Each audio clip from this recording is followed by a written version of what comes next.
Hi, welcome back to Heretic Owl Tarot. My name is Liz, and I will be guiding you on this journey today.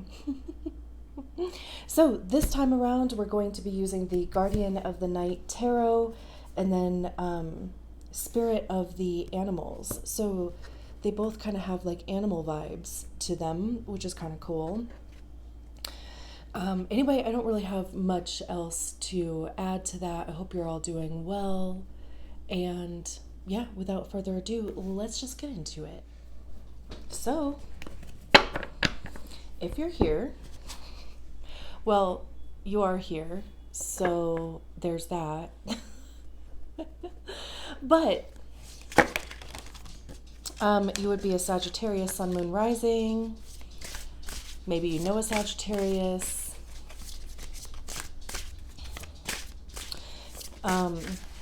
But let's get an oracle card for the overall vibe. These cards are so awkward to shuffle, so they might just all go flying at some point.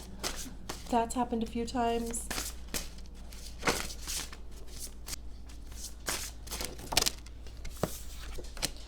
We have Moose, Wisdom. Let your head and mind reach to the stars, yet keep your feet grounded on the earth. Listen to the ancient wisdom in your soul. The ancestors speak through you. You know much. Love that. I think this is also the first card that I've seen that has only had one animal on it. So I don't know if that has any significance or not. But we'll read more about the moose totem after we get all of your tarot cards out.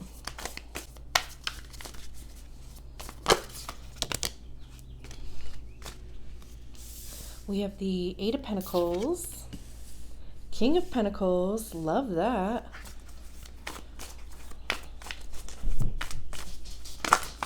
There.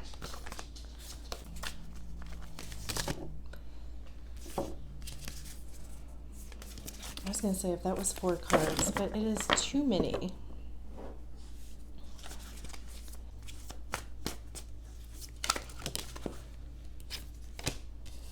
We have the Ace of Cups,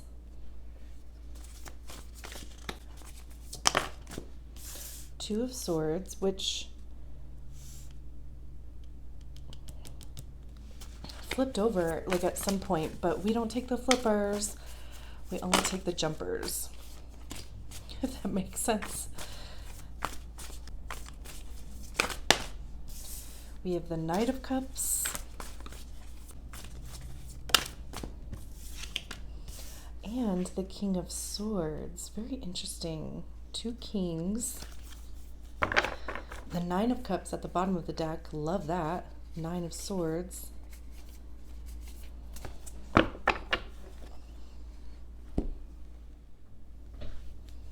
So,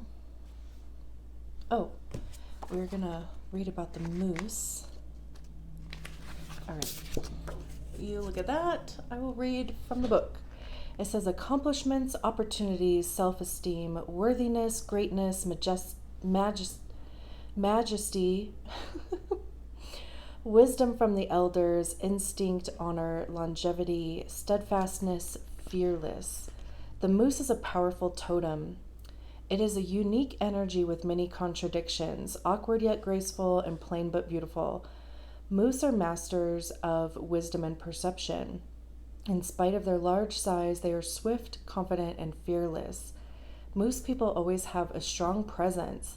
Their totem stands 7 feet tall with a crown of antlers almost as wide.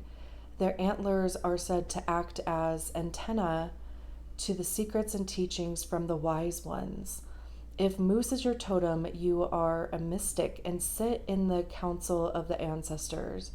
You are smart and outstanding in your field. You are intuitive, and from an early age you have experienced connections to spirit that have eluded others. You are a strong survivor. Moose lives a long life. Your lofty heights are not for the many, but for the few. With moose as a totem, you are sure to travel the long, winding path to your destiny, wisdom and mastery. Well, there you go. That's beautiful. And I love that there are two kings out here too, because, kings are the highest expression of their suit. So when you get to a king, there is a level of mastery there, So we start with the Eight of Pentacles. And, pentacles have to do with our money, how we get it, how we save it, how we spend it. It's our time, our physical body. It's anything in the 3D, anything we can see, anything that has value.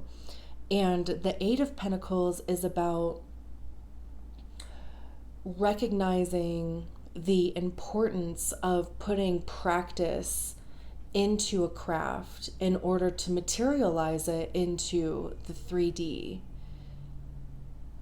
So, it takes our literal time, our physical presence, our resources, whether that's money,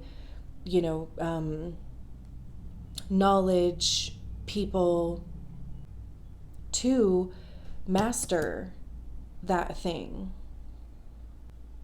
And it's interesting that it's paired with the Two of Swords, because the Two of Swords is about indecision. Swords have to do with our mind, our thoughts, perceptions, ideas. It's also truth, like divine truth, logic, right? Objectivity. I also see swords as being the card of ego also, because that's generally where we tend to hear our ego is in our minds. And our ego is made up of the stories that we attach to experiences or attach to feelings, whether it was our story or somebody else's story that they imprinted onto us and we absorbed as being part of our story. But that's all, kind of that stuff that like lives in our minds. And with the Two of Swords, like I said, there is this element of indecision, whether in the sense of, just not quite knowing what to do, or having too many decisions, or even like thinking too much about it. So, like with these two paired together, it kind of seems like maybe you don't know where you want to focus your energy, or maybe it's not even like a sense of want, but like you don't know where to focus your energy, or having a hard time even focusing it on one thing. I mean, it could even just be not wanting to focus your energy on just one thing. Maybe there are multiple things that are kind of pulling your attention, but in any case, with the Two of Swords paired with the Eight of Pentacles, there is something about, indecision, or maybe having a hard time committing to this thing. And like I said, with swords too, there is a truth aspect to it. So maybe it's even like having a hard time accepting your own truth. It could even be fear-based. Because it's also like if you're looking at, the picture as a whole, or if you're looking at, if you're going straight to what the end result is, or what your goal is, and it feels like huge, it feels like there's a lot to get done. And, and then it's at that point, it's like, where do I even start? Instead of, like just kind of narrowing it down to one thing and just taking one step at a time. Because also, you start to notice like the more steps that you take, right? Like you start to notice things starting to materialize. And especially with this King of Pentacles being next, like I was saying, the kings are the highest expression of the suit. right? So we go from the Eight of Pentacles to the King of Pentacles. So this could be, the energy that you want to build on and materialize into the physical world. Because again, the King of Pentacles would be somebody who is successful. They are abundant, right? With Pentacles having to do, again, with our money, our time, our physical body, like our possessions, right? So it would be success in those areas, but also being a leader, somebody that people can rely on or that they look up to, like role model-y. I love that this pentacle is sitting at the third eye also. And, the moose was talking about being mystic and just being connected to higher consciousness, like, higher knowledge that ancestors speak through you.